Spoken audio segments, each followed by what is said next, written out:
हरेर्नाम हरेर्नामैव केवलम कलौ नस्तेव नस्तेव गतिरन्यथा। श्री श्री गुरवे नमः।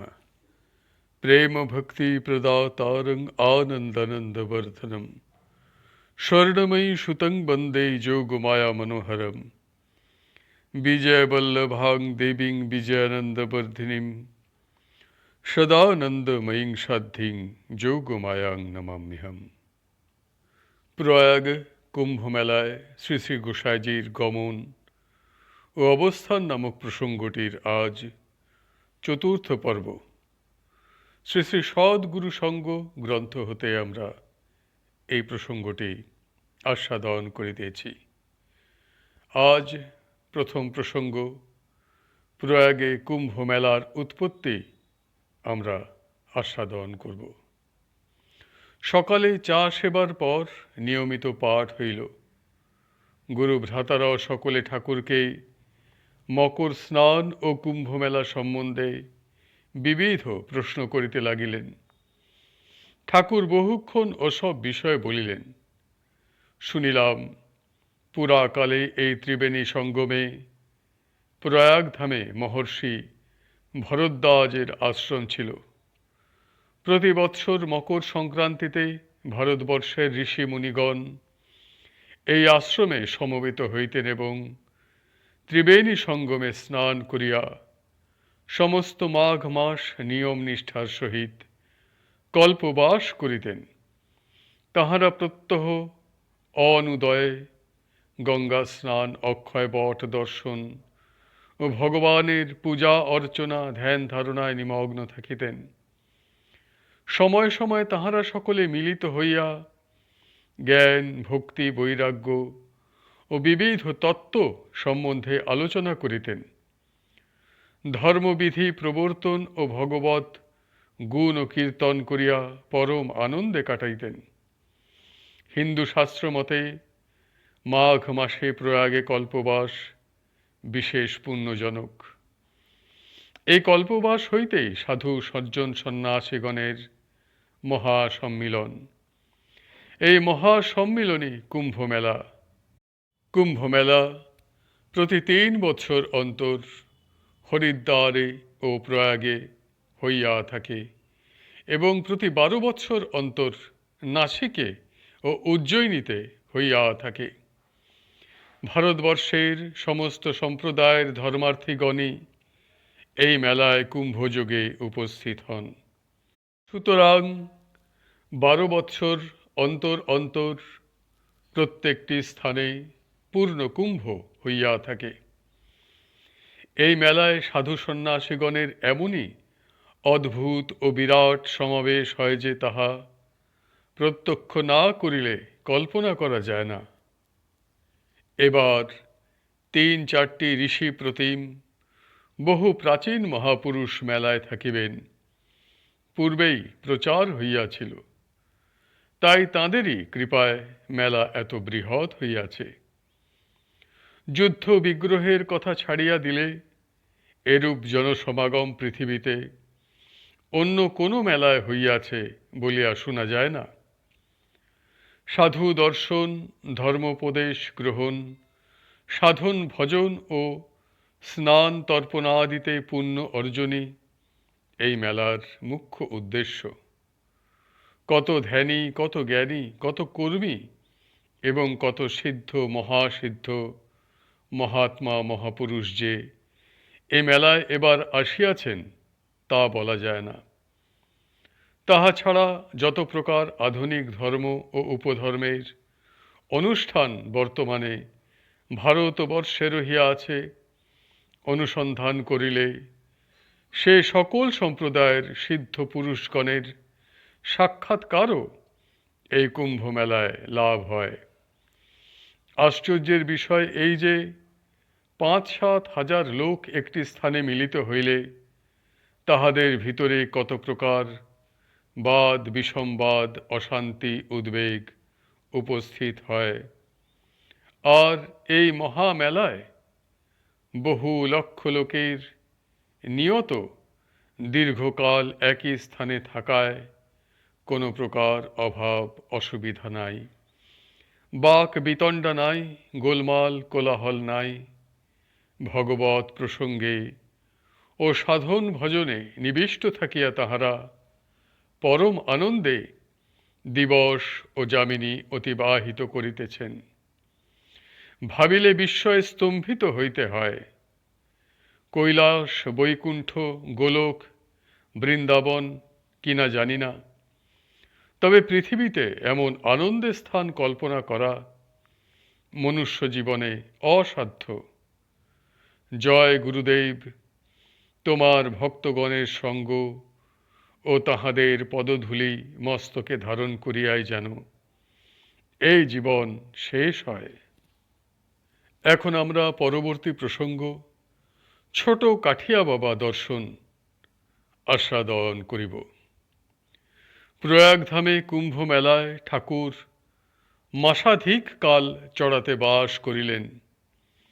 এই সময়ের মধ্যে ঠাকুরের সঙ্গে থাকিয়া সাধুদের কত অপূর্ব কীর্তি দেখলাম, শুনিলাম, তাহা বিস্তৃত রূপে লিখিবার সামর্থ্য আমার নাই। তবে যে সকল অসাধারণ ঘটনা আমার চিত্তে অঙ্কিত হইয়া রহিয়া আছে, তাহাই স্মৃতি রাখিবার জন্য দৈনিক ডায়েরি হইতে অতি সংক্ষেপে এই পুস্তকে অর্থাৎ শ্রী শ্রী সদ্গুরু সঙ্গ নামক গ্রন্থে উল্লেখ করিয়া যাইতেছি। কুলদানন্দজি লিখিতেছেন, চড়াবাসীগণের মধ্যে সন্ন্যাসী, উদাসী এবং বৈষ্ণব সম্প্রদায়েরই প্রভাব প্রতিপত্তি সর্বাপেক্ষা অধিক, সংখ্যাও ইহাদেরই খুব বেশি। একটি সম্প্রদায়ের ৫-৭টি বা ততোধিক চত্বর আছে। এই সকল চত্বরে এ সকল সম্প্রদায়ের ভিন্ন ভিন্ন শ্রেণীর ২০, ২৫ বা ৩০ হাজার করিয়া সাধু রহিয়াছেন। প্রত্যেক চত্বরবাসী সাধুদের বেশভূষা, আচার ব্যবহার, সাধন ভজন, নিয়ম নিষ্ঠা একই প্রকার দেখা যায়। সুতরাং বাহিরের অনুষ্ঠান দেখিয়া তাহাদের মধ্যে কে সাধু, কে অসাধু, কে সজ্জন, কে দুর্জন, কে আসল আর কে নকল তাহা বুঝিবার উপায় নাই।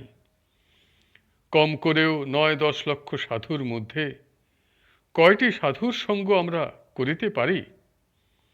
আর সঙ্গ করিয়াও তাহাদের আভ্যন্তরীণ অবস্থা বুঝিবার অধিকার আমাদের কোথায়? কাজেই সাধুদের চত্বরে ঘুরিতে ঘুরিতে ঠাকুর অর্থাৎ শ্রী শ্রী গোসাইজি যাহার কাছে গিয়া দাঁড়ান, যাহার নিকটে গিয়া বসেন, অথবা যাহার প্রতি বিশেষভাবে দৃষ্টি করেন, তাহাকেই আমরা সিদ্ধ মহাত্মা বা মহাপুরুষ বলিয়া মনে করি। তাহারই সম্বন্ধে জানিবার জন্য ঠাকুরকে জিজ্ঞাসা করি এবং প্রশ্নের উপরে প্রশ্ন করিয়া ঠাকুরকে অস্থির করিয়া তুলি। মাঘের প্রথম হইতে মেলার শেষ পর্যন্ত ঠাকুর প্রায় প্রতিদিনই দুবেলা, কখনো বা এক বেলা সাধুদের মণ্ডলী পরিক্রমা করিতেন। একদিন ঠাকুরের সঙ্গে বৈষ্ণব ছাউনিতে প্রবেশ করিয়া আমরা সহস্র সহস্র সাধু দর্শন করিতে লাগিলাম। শ্রেণীবদ্ধভাবে উপবিষ্ট সাধুদের মস্তক উপরি শত শত ছত্রাবরণ ও বস্ত্রাচ্ছাদন রহিয়াছে দেখিলাম। উন্মুক্ত আকাশের নিচেও হাজার হাজার সাধু অবস্থান করিতেছেন। সকলেই ভস্মাবৃত অঙ্গ, জটিল ও মালা তিলকধারী, পরিধানে কৌপিন বহির্বাস। শীত নিবারণের জন্য কাহারও একখানা কম্বল রহিয়াছে মাত্র, কাহার তাহাও দেখিলাম না। চড়াতে কেহই বাজে কাজে, হাসি গল্পে বৃথা কালক্ষেপ করেন না, সকলেই ভগবত উপাসনায় নিরত। কোথাও বা তুলসীদাসের রামায়ণ পাঠ হইতেছে, সাধুরা নিবিষ্ট হইয়া তাহা শ্রবণ করিতেছেন। কোথাও বা সাধুরা নিজের নিজের ঠাকুরের পূজায় ব্যাপৃত রহিয়া আছেন। আবার কোন স্থানে সাধুরা মালা জপে ইষ্ট ধ্যানে মগ্ন। এই সকল দেখিতে দেখিতে আমরা ঠাকুরের সঙ্গে পরম আনন্দে গঙ্গার অনতি দূরে বালির উপরে একটি সাধুর নিকটে পৌঁছিলাম। দেখিলাম সাধুর শরীরে জটা, তিলক, মালা প্রভৃতি ধর্মের কোনো প্রকার চিহ্ন নাই। গাত্রে কম্বল বা বস্ত্রও নাই। পরিধানে মাত্র একটি কাঠের কৌপিন। অনাবৃত আকাশের নিচে একখানা ছেঁড়া চাটাইয়ের উপরে বসিয়া রহিয়া আছেন। শরীর অতিশয় দৃঢ় ও বলিষ্ঠ। গায়ের চর্ম হস্তি চর্মের মতো খসখসে, তাহাতে অসংখ্য চক্র। সাধু অনিমেষ নয়নে ঠাকুরের পানে চাহিয়া রহিলেন। দর দর ধারে তাহার অশ্রু বর্ষণ হইতে লাগিল। সাধুর মুখশ্রী কচি ছেলের মতন, দৃষ্টি এতই সরল ও স্নিগ্ধ যে পুনঃ পুনঃ দেখিয়াও তৃপ্তি হয় না। এমন চাহনি জীবনে কোথাও দেখিয়াছি বলিয়া মনে হয় না। সাধু অত্যন্ত অল্পভাষী। শিশুর মতো আধো আধো কথা বলিতে বলিতে মুখ দিয়ে লাল পড়ে। বর্ণশ্যাম, দেখিলে বয়স মাত্র ৩০ বৎসর বলিয়া অনুমান হয়। ঠাকুরের সঙ্গে কি কি কথা বলিলেন কিছুই বুঝিলাম না। তাঁবুতে আসিবার সময় সাধুর বিষয় জিজ্ঞাসা করায় ঠাকুর বলিলেন, ইনি একজন সিদ্ধ মহাত্মা, রাম উপাসক। ভরতের ভাব নিয়েই আছেন। ৫০০ বৎসর পূর্বে ইনি দেহকল্প করেছিলেন, সেই দেহই রয়েছে। এর ক্ষয়ও নেই, বৃদ্ধিও হয় নাই, একটি চুলও পাকে নাই, একটি দাঁতও পড়ে নাই। কোনো আশ্রয় নাই, অবলম্বন নাই। পাহাড়েও এই অবস্থায় থাকেন। এই সাধু প্রতিদিন আমাদের আড্ডায় ২-৩ বার করিয়া আসিতেন। ঠাকুরের সম্মুখে ধুনির অপর দিকে হাঁটু গাড়িয়া বসিতেন এবং ৫-৭ মিনিট কর জোড়ে ঠাকুরের পানে তাকাইয়া থাকিয়া চলিয়া যাইতেন। এই সাধুর একটি বিশেষত্ব এই যে ইনি গাঁজা, চরস, সুলফা, তামাকু কিছুই পান করিতেন না। প্রথম প্রথম গাঁজা খাইতেন, কিন্তু গাঁজা সংগ্রহ করিতেই লোকালয়ে আসিতে হয় ও তজ্জন্য অনেক সময় নষ্ট হয় বলিয়া গাঁজাও ত্যাগ করেন। প্রত্যহ আমাদের ছাউনিতে ২-৩ বার করিয়া আসেন কেন জিজ্ঞাসা করায় তিনি বলিলেন, हमारा राम जी तांबू में रहते हैं। जब ही हम हाथ जाते राम जी का साक्षात दर्शन मिलते। সাধুর নাম পরিচয় কিছুই জানা না থাকায় আমরা তাহাকে ছোট কাঠিয়া বাবা বলিতাম। এখন গ্রন্থের পরবর্তী প্রসঙ্গ কাশীর তৈলঙ্গ স্বামী এবং বিদ্যাভিমানী সন্ন্যাসীকে শাসন, এই প্রসঙ্গটি আস্বাদন করিব। একদিন চা সেবার পর ঠাকুর কোথাও বাহির হইলেন না, আসনে বসিয়া রহিলেন। বেলা প্রায় ৯টার সময় একটি তেজস্বী সন্ন্যাসী ঠাকুরের নিকটে আসিয়া বসিলেন এবং অদ্বৈত জ্ঞান সম্বন্ধে ঠাকুরকে উপদেশ করিতে লাগিলেন। ঠাকুর চুপ করিয়া শুনিতে লাগিলেন।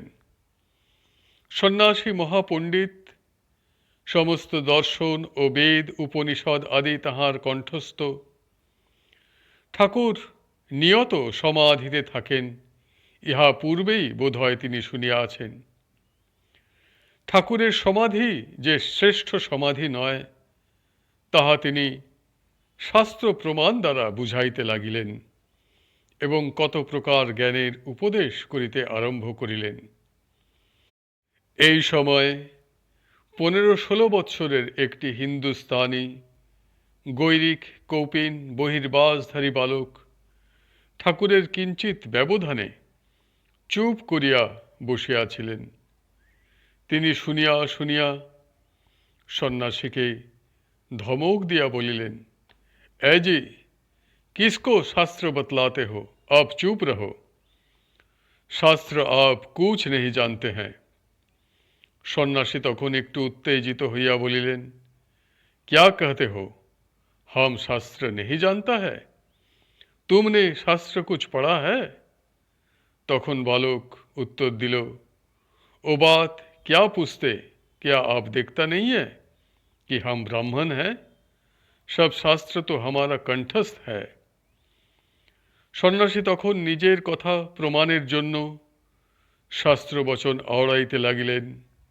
বালকে সন্ন্যাসীর মুখে প্রথম চরণ উচ্চারণ শেষ হইতে না হইতেই অবজ্ঞা ভরে বলিতে লাগিলেন, बस हो गया, अब ऐसा बातचीत करिए, शास्त्र मत कहिए, उच्चारण नहीं होता है, छंद नहीं जानता है, शास्त्र बतलाते हो। বালকের কথায় সন্ন্যাসী খুব অভিমানের সহিত বিরক্তিভাব প্রকাশ করিয়া বলিলেন, तुम क्या जानते हो? তখন বালক আচ্ছা শুনলেও বলিয়া সন্ন্যাসী যে পদ বলিতেছিলেন তাহা পূর্ব হইতে আরম্ভ করিয়া পরেও 4-5টি পদ ছন্দে বন্দে বলিতে লাগিলেন।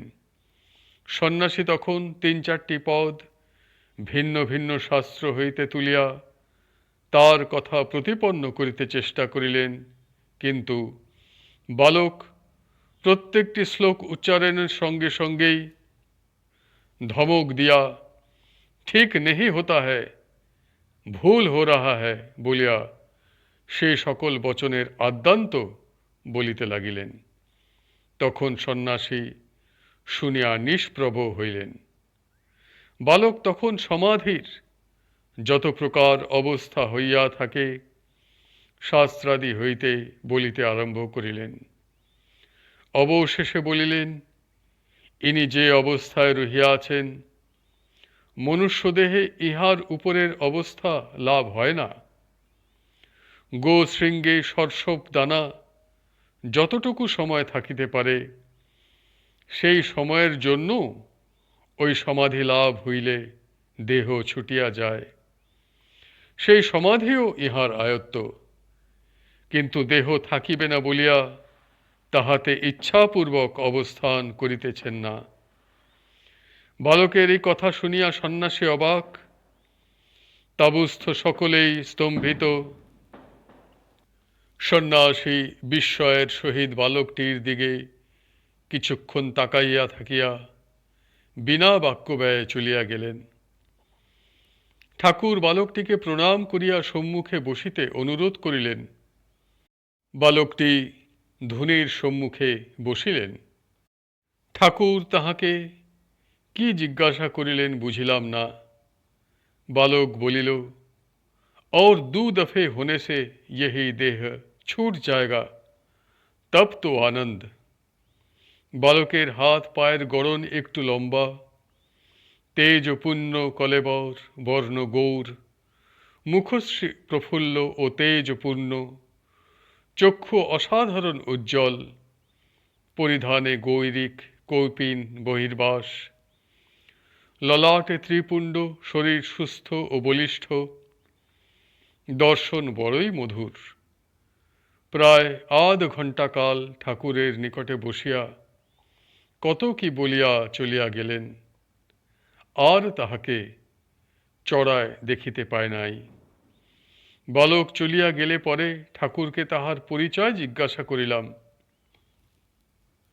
ঠাকুর বলিলেন, ইনি কাশীর ত্রৈলঙ্গ স্বামী। মৃত একটি ব্রাহ্মণ বালকের দেহে প্রবেশ করে সামান্য একটু কর্ম ছিল তা শেষ করে নিচ্ছেন। এই কর্মটুকু হয়ে গেলে আর থাকবেন না। জিজ্ঞাসা করা হলো, কি কর্ম বাকি ছিল যে শেষ করিতেছেন? ঠাকুর উত্তর করিলেন, গঙ্গার উৎপত্তি হতে শেষ পর্যন্ত 3 বার গঙ্গা পরিক্রমা। একবার হয়েছে, আর 2 বার হলেই হলো, তাহলেই এই দেহ ধারণের প্রয়োজন শেষ। এখন আমরা পরবর্তী প্রসঙ্গ নানক শাহীদের চত্বরে সাধু দর্শন এই প্রসঙ্গটি আস্বাদন করিব। কয়েকদিন ঠাকুর বৈষ্ণব সাধুদের বিস্তৃত চত্বর সকল পরিক্রমা করিলেন। বৈষ্ণব দিগের মধ্যে রামানুজ, মধ্বাচার্য, নিম্বাদিত্য ও বল্লভ ভট্ট এই চারটি মূল সম্প্রদায়। ইহা ছাড়া গোরখপন্থী, কবীরপন্থী, ব্রহ্মচারী, তপস্বী প্রভৃতি শাখা সম্প্রদায়গুলিও ওই চারই সম্প্রদায়ের অন্তর্গত। ঠাকুর এই সকল সম্প্রদায়ের ভিতরে কত সাধু মহাত্মাদের দর্শন করিলেন তা বলিতে পারি না। তৎপরে ঠাকুর নানক শাহীদের পরিবেষ্টনীর ভিতরে প্রবেশ করিয়া বিশিষ্ট বিশিষ্ট সাধু সন্ন্যাসীদের দর্শন করিতে লাগিলেন। চড়াবাসী সমস্ত সাধুদের মধ্যে নানক শাহীদের প্রভাব প্রতিপত্তি সর্বাপেক্ষা অধিক মনে হয়। নানক শাহীরা দুই শ্রেণীতে বিভক্ত, উদাসী ও নির্মলা। নানক সাহেবের কনিষ্ঠ পুত্র শ্রীচাঁদের প্রবর্তিত পন্থাকে উদাসী বলে এবং দশম গুরু গোবিন্দ সিংহের অনুসরণকারীদের নাম নির্মলা। এতদ ভিন্ন নানক শাহী মহাত্মাদের প্রবর্তিত ভিন্ন ভিন্ন পন্থা আছে। দাদুপন্থী, গরিবদাসী, বেহার, বৃন্দাবনী প্রভৃতিও নানক শাহী সম্প্রদায়ের অন্তর্গত। ইহারা একদিকে যেমন শিষ্ট, শান্ত, ভজন ও নিষ্ঠ, তেমনি আবার অসাধারণ বীর পুরুষ। ইহারা প্রায় সকলেই জটা শস্যধারী, ভস্মাবৃত কলেবর। কৌপিন বহির্বাস অনেকের আছে, আবার অনেকে একেবারে উলঙ্গ। দেখিলাম অসংখ্য সাধু আপন আসনে ধ্যানে মগ্ন হইয়া আছেন, আবার বহু সাধু মণ্ডলী করিয়া নিবিষ্ট মনে গ্রন্থ সাহেব পাঠ শুনিতেছেন। কোথাও দলে দলে সাধুরা এক এক স্থানে বসিয়া ভজন গান করিতেছেন, কোথাও বা গ্রন্থ সাহেবের সমারোহের সহিত আরতি পূজা হইতেছে। একটি স্থানে যাইয়া দেখিলাম বিবিধ প্রকার অস্ত্র শস্ত্র, খড়গ, অসি, তরবারি, মুসল, মুদগর সাজানো রহিয়াছে। কোনো কোনো মুগুর এত ভারী যে সাধারণ লোকে তাহা তুলিতেও পারে না। মুগুরের সর্বাঙ্গে অসংখ্য সূক্ষ্মাগ্র 1.5 ইঞ্চি পরিমিত লোহার কাঁটা। সাধুরা তরবারি খেলেন, কুস্তি করেন ও ওই সকল মুগুর ভাঁজেন। সামর্থ্যবান লোকে খুব সাবধানতার সহিত ঠিক কায়দায় ওই সকল মুগুর না ভাজিলে বিষম বিপদ ঘটিতে পারে। ঠাকুর কহিলেন, নানকপন্থীদের ভজনের আশ্চর্য প্রভাব এসব সিংহতুল্য লোকগুলিকে একেবারে মেষের মতো করে রেখেছে।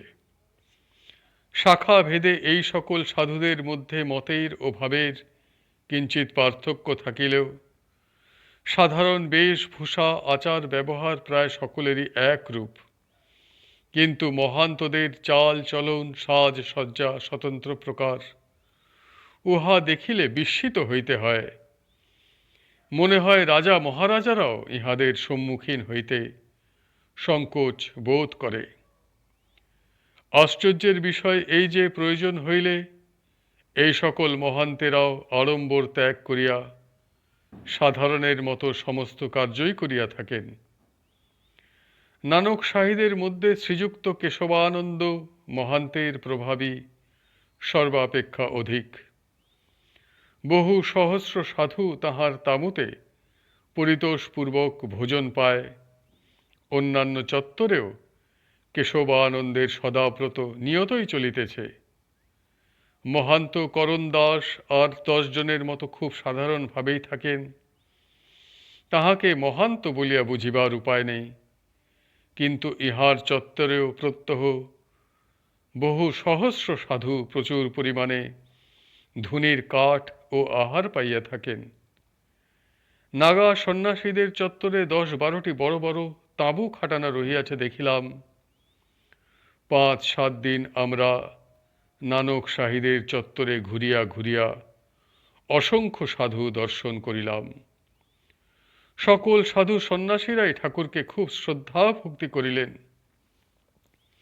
ভগবদ ভজনে ইহাদের অনুরাগ ও কঠোর বৈরাগ্য দেখিয়া আমার নিজ জীবনে ধিক্কার আসিল। সদ্গুরুই ইহাদের উপাস্য, নাম জপ ও গ্রন্থ সাহেবের বাণী ইহাদের সাধন ভজন ও অবলম্বন। ঠাকুর বলিলেন, ধর্ম এই সম্প্রদায় যেমন জীবন্ত, এমনটি আর কোথাও দেখা যায় না। বিষয়ের গন্ধ মাত্র থাকিতে যথার্থ ধর্মলাভ হয় না। ভগবান যাহাকে দয়া করেন তাহার যথাসর্বস্ব কাড়িয়া নেন। সংসারে তার আসক্তির কিছুই রাখেন না, পথের কাঙালি করেন। এ অবস্থা যার হয় তার বড়ই সৌভাগ্য। আজকের প্রসঙ্গপাঠ এই স্থানেই সমাপ্ত হইল। হরি বল, হরি বল, হরি বল। জয় গুরুদেব, জয় গুরুদেব, জয় গুরুদেব।